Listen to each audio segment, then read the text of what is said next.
Muy buenos días y buenas tardes a todos y todas.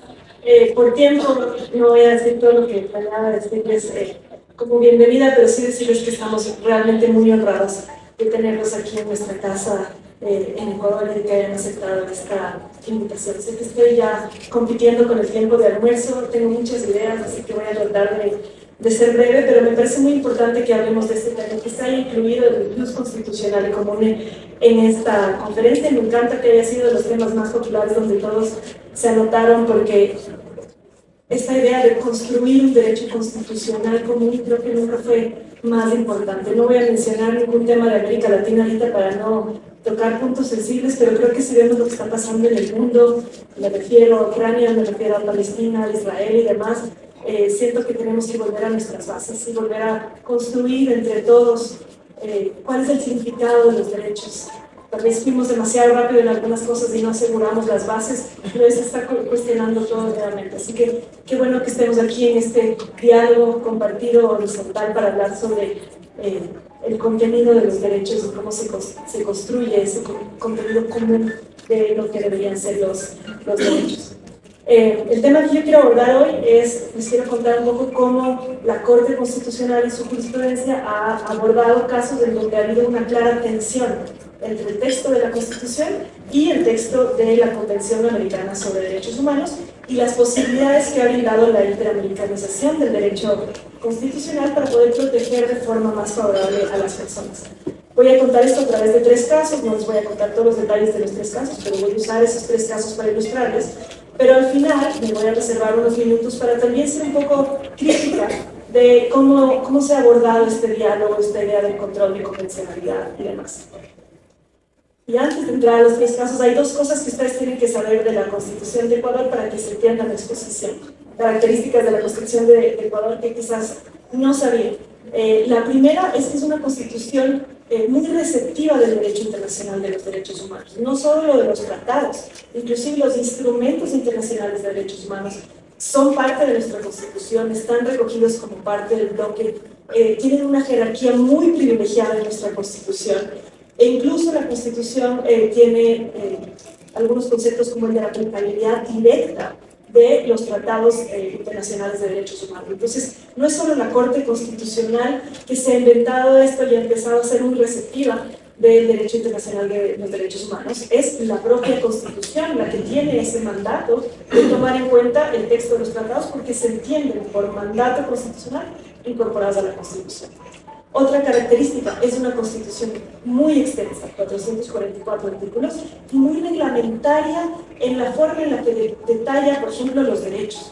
Hay derechos que están reglamentados así en líneas y líneas y páginas y páginas. ¿Esto qué genera esta reglamentación? Que a veces se pueda leer como que hay una evidente tensión entre el texto de la Constitución y una interpretación literal versus textos más principialistas como los tratados internacionales de derechos humanos. Y esas tensiones han hecho que el rol de la Corte se vea, sea muy protagónico, porque a la Corte le toca interpretar. Cuando uno lee el texto de la Constitución y esta forma reglamentaria de redactarlo, parecería que entra en tensión con la Convención Americana. 3 casos donde esta tensión fue muy evidente. Uno de esos casos, un caso sobre libertad de expresión, es el caso de ahora. No les voy a dar todos los detalles, pero básicamente una organización no gubernamental hizo una publicación monitoreando el gasto oficial en publicidad. Y dijo, esto es lo que el gobierno está gastando en publicidad. El diario La Hora publicó y dijo, esta ONG dice que esto ha gastado el gobierno. El gobierno inmediatamente le escribe al diario y le dice, no, esa información es falsa, esta es la información que usted tiene que publicar. El diario La Hora al día siguiente dice, esta es la respuesta del gobierno. Aquí está lo que dice la ONG, aquí dice este gobierno. ¿Qué hace el gobierno? Acude a la justicia constitucional. Estamos hablando de una época en la que Ecuador tampoco había mucha independencia judicial. El gobierno utiliza la acción de protección, que es lo equivalente a en sus países el amparo, la tutela, como le llaman. El propio gobierno utiliza la justicia constitucional como víctima y dice, me han vulnerado el honor, me han vulnerado la información veraz y mi derecho a la rectificación. Y gana, en las 2 instancias gana el gobierno y le dicen, a usted le han vulnerado, entre otros, el derecho a la información veraz, y a la rectificación. El diario La Hora no puede publicar solo una respuesta, tiene que rectificar la información, tiene que pedir disculpas, etcétera, etcétera. El caso llega eventualmente a la Corte Constitucional. Y la atención se presta, ¿por qué? Porque cuando nuestra Constitución consagra el derecho a la libertad de expresión, no lo hace, insisto, en términos principialistas, genéricos, sino muy detallados. Y entonces, dice nuestro artículo 18, que el artículo dice es el derecho a buscar, recibir, intercambiar, producir y difundir información veraz, verificada, oportuna, contextualizada, plural, etcétera, etcétera. Y sigue.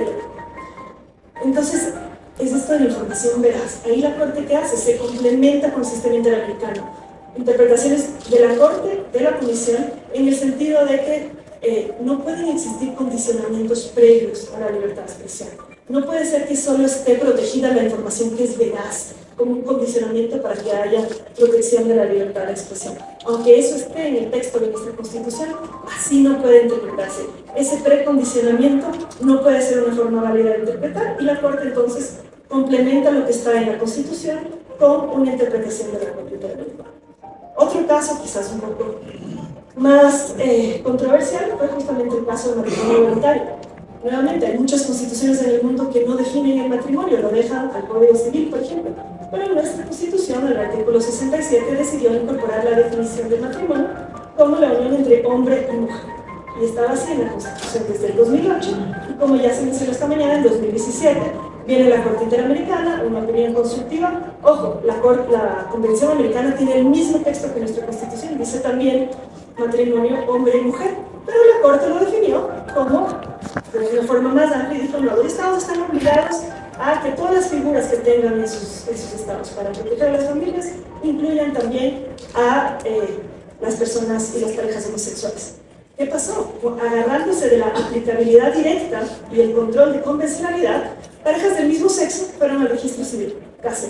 Aquí dice que usted está obligado en la Constitución a aplicar directamente el derecho internacional de los derechos humanos. Esta es la interpretación del intérprete auténtico de la Convención Americana. Casi. Registro civil se niega. Pues van a la justicia constitucional, jueces con acción de protección, insisto, amparo y tutela en sus países, y empieza a haber una diversidad. Algunos jueces dicen sí, registro civil, cárceles. Otros dicen no, para nada, no, es que no procede. Y algunos jueces dicen voy a parar todo y voy a consultar a la Corte Constitucional porque tengo una duda legítima de la norma que está en la Constitución versus esta interpretación de la Corte Interamericana. Así llegan los casos a la Corte Constitucional. Y lo que la Corte Constitucional hace es desarrollar en estas sentencias justamente que implica la aplicabilidad directa, la cláusula abierta, el pro homine, etcétera, etcétera. Y dice: lo que tenemos aquí es una definición. No es una prohibición, es una definición que se puede complementar con la definición que ha hecho la Corte Interamericana, y entonces de ahora en adelante el matrimonio debe entenderse así, y abrió las puertas para el matrimonio igualitario. Voy a otro caso adicional. En verdad son varios casos y se mencionó hoy también el tema del doble conforme en materia penal. Esta vez no es tanto lo que nuestra Constitución dice, sino lo que no dice. Porque nuestra Constitución consagra el derecho a recurrir en términos muy amplios. Simplemente está el derecho a recurrir muy similar como está en el 8.2h de la Convención Americana. Pero, como ustedes saben, el artículo 14 del Pacto Internacional de Derechos Civiles y Políticos dice algo mucho más detallado. Dice, no solo es derecho a recurrir o derecho a dos instancias, sino que dice, toda persona declarada culpable de un delito tiene derecho a que se falle condenatorio y la pena sean sometidos a un tribunal superior. Una persona que ya fue condenada tiene derecho a una doble conformidad y que al menos dos instancias estén de acuerdo en que sea condenado. Pero nuestro sistema procesal no nos permitía llegar hacia allá. Era posible que una persona en primera instancia sea absuelta y en segunda instancia sea condenada, y no había pues una siguiente instancia donde todo pueda ser revisado para que haya esta doble conformidad. Nuevamente, ¿qué hace la Corte Constitucional? A través de varios casos, y se identificó también una laguna normativa, dice que hay un problema de la laguna de nuestro diseño procesal penal. Le ordeno a la Asamblea que regule esto, debe existir esto, y mientras tanto esto debe entenderse así, y ya se está protegiendo a las personas, ya existe en la práctica, aunque la Asamblea no lo había regulado. En la Corte Nacional se está aplicando el derecho al doble conforme, y la Corte ha decidido decenas de casos, ya perdí la cuenta, sobre personas que no tenían el doble conforme, y ha protegido a muchas personas para que ya no tengan que ir al sistema interamericano de derechos humanos, garantizando sus derechos.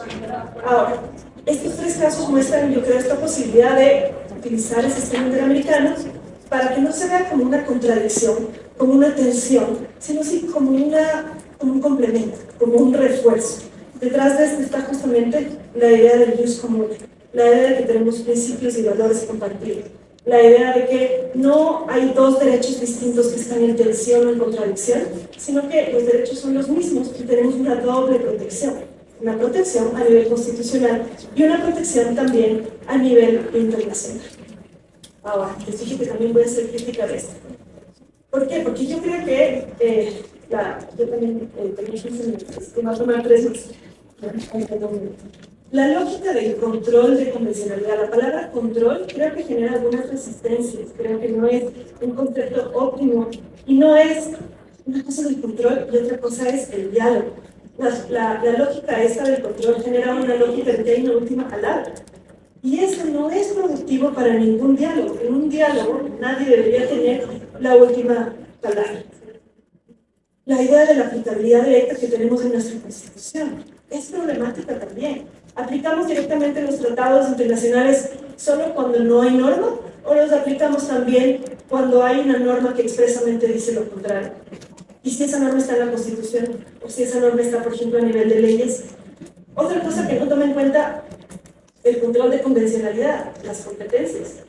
Es muy fácil, creo yo, para la Corte Interamericana decir todos deben aplicar control de convencionalidad, todos los jueces, todas las autoridades públicas. Bueno, ¿realmente tienen todos los jueces esa competencia a nivel interno?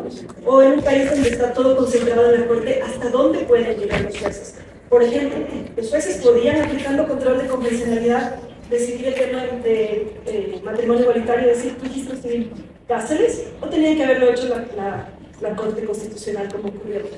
¿Podían los jueces aplicar el doble control aunque ese recurso no existía? ¿O solo podía hacerlo la Corte Constitucional? ¿Podía el registro civil directamente como autoridad pública casar a la gente solo haciendo aplicabilidad directa?